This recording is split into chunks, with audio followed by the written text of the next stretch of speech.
মই একেবাৰে টাইম মিলাব পৰা নাই, মোৰ নিজৰ বেয়া লাগি আছে। যাম দিয়ক। এনে কেনেকুৱা পাইছে ঘৰটোত থাকি? সুন্দৰ, অপূৰ্ব, শান্তিয়ে শান্তি, যেন স্বৰ্গপুৰী।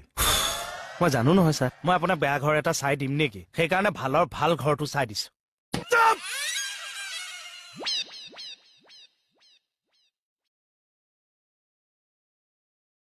নমস্কাৰ বন্ধু-বান্ধৱীসকল, আপোনালোক সকলোকে আমাৰ চেনেলৰ অন্য এটা নতুন ভিডিঅ'লৈ স্বাগতম জনালোঁ। বেহৰবাৰী আউটপোষ্ট চাই ভাল পোৱা সকলৰ বাবে আছে এটা ডাঙৰ খবৰ। ভিডিঅ'টো স্কিপ নকৰি শেষলৈকে চাব।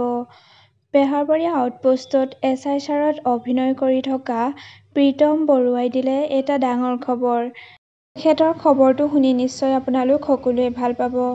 কাৰণ বেহৰবাৰী আউটপোষ্টৰ পৰা তেখেত আঁতৰি যোৱাৰ পাছতেই বহুতেই তেখেতক মিছ কৰি আছিল আৰু কৈছিল যে তেখেত পুনৰ বেহৰবাৰী আউটপোষ্টলৈ ঘূৰি আহিবলৈ। যিহেতু তেখেতে বেহৰবাৰী আউটপোষ্টৰ পৰা আঁতৰি থিয়েটাৰত অভিনয় কৰিব গৈছিল। এতিয়া তেওঁ কি খবৰ দিলে এই বিষয়ে জানো আহক। বেহৰবাৰী আউটপোষ্ট চাই বেয়া পোৱা হয়তো কোনো নাই। এইবাৰ নতুন ৰূপত আহি আছে আপোনালোক সকলোৰে মাজলৈ বেহৰবাৰী আউটপোষ্ট। এইবাৰ বেহৰবাৰী আউটপোষ্টত দেখিবলৈ পাব কে মোহনকে ধৰি এছ.আই. প্ৰীতম বৰুৱাকো। তেখেতে এইবাৰ পুনৰ বেহৰবাৰী আউটপোষ্টত জইন কৰিছে।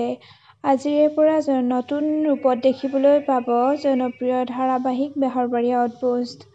আজিৰে পৰা বেহৰবাৰী আউটপোষ্টত এছ.আই. ছাৰৰ ৰূপত পুনৰ দেখিবলৈ পাব প্ৰীতম বৰুৱাক।